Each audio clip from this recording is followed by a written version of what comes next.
दीदी के चरणों में मेरा प्रणाम। आप सभी अपने लोगों को मेरा प्रणाम स्वीकार करें।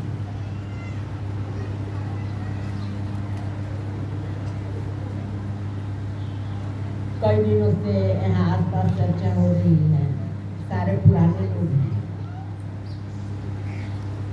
करीब करीब हर चर्चा में बहुत दूर से दिख रहे हैं।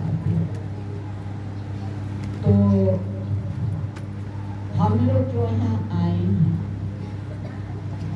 घर से चले कि हम आप जा रहे हैं चर्चा में, हम आप बातचीत में भी बहुत हल्के से इस बात को लेते हैं।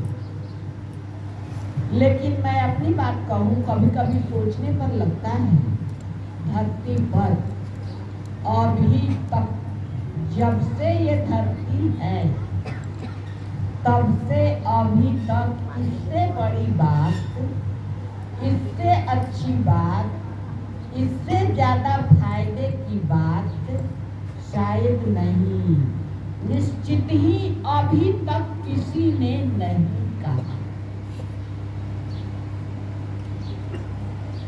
पहले हम लोग कहते थे, अच्छा हाँ एक बात याद आई, कई दिनों से मैं पूछ रही हूँ, जांचने के लिए नहीं, मन कहाँ तक पहुँचा है ये जानने के लिए। आप लोगों में से कितने लोग चाहते हैं कि गुरु मेरे हो जाएं? हाथ उठाइए तो। हाथ नीचे करिए। कितने लोग चाहते हैं कि हम गुरु के हो जाएं?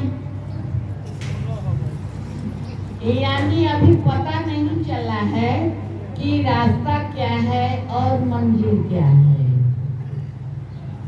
और मैं कई दिनों से यही कह रही हूँ, देखिए पहले हम लोगों का जो बैनर बनता था, हम लोगों का क्या सांप का जो बनाया हुआ बैनर था, उस पर क्या लिखा होता था?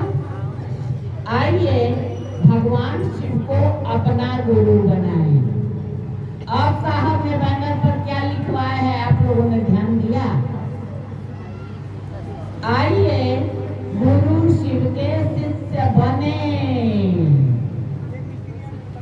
तो पहले रास्ते की बात हम लोग किए, अब पुराने हुए, अब हम लोग मंजिल की बात करें।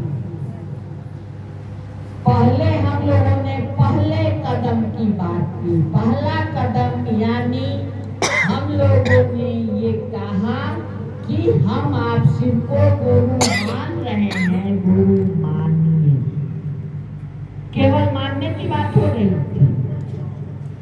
हम आप जो कहते हैं बोलचाल में कि गुरु बनाना है, तो सबसे पहले तो ये दिमाग से निकाल देना है कि हम आप उनको गुरु बनाएंगे तब वो गुरु नहीं होंगे।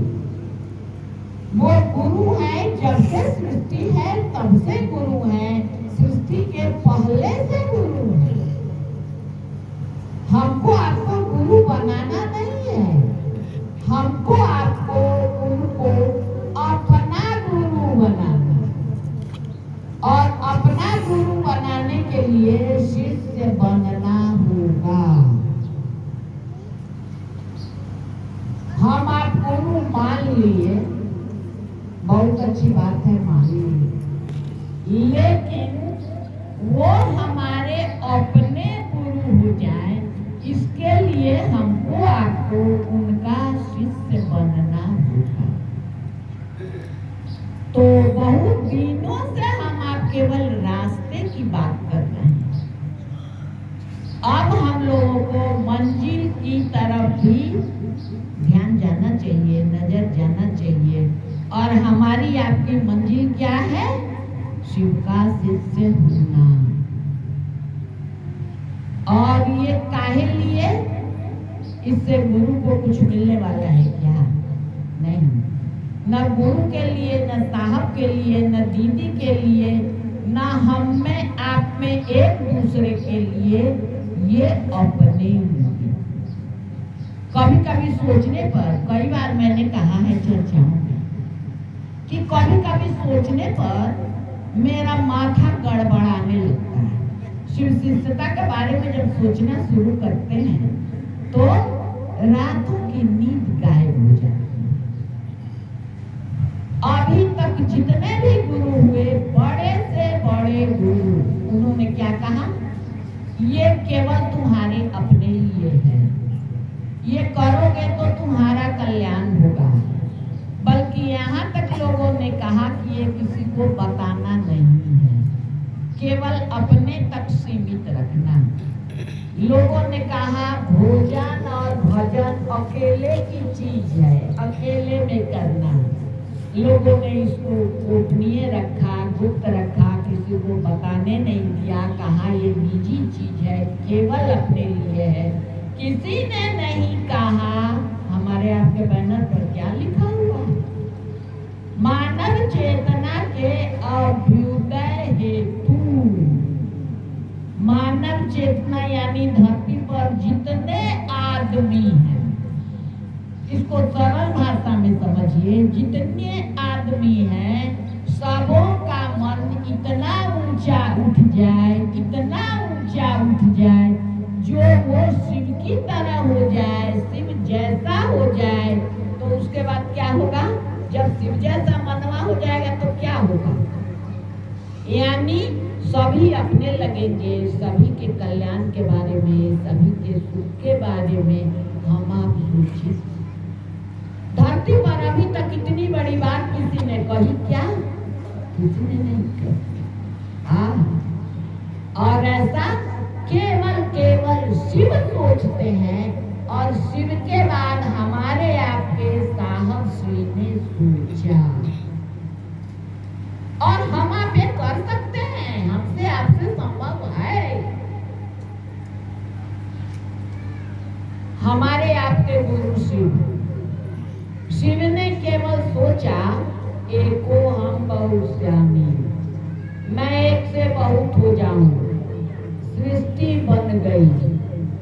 ऐसा पुराणों में आता है कि केवल शिव ने सोचा तो सृष्टि बन गई। और शिव के शिष्य हमारे आपके साहब, उन्होंने जब सोचा कि पूरी मानव चेतना का अभ्युदय हो जाए, सब कोई शिव जैसे हो जाए, तो यह संभव नहीं है क्या? हम आप जानते हैं, नो डाउट, इसमें कोई शक नहीं है कि हमारे आपके साहब श्री शिव के शिष्य हैं, तो गुरु के जैसा ही तो शिष्य होता है। तो गुरु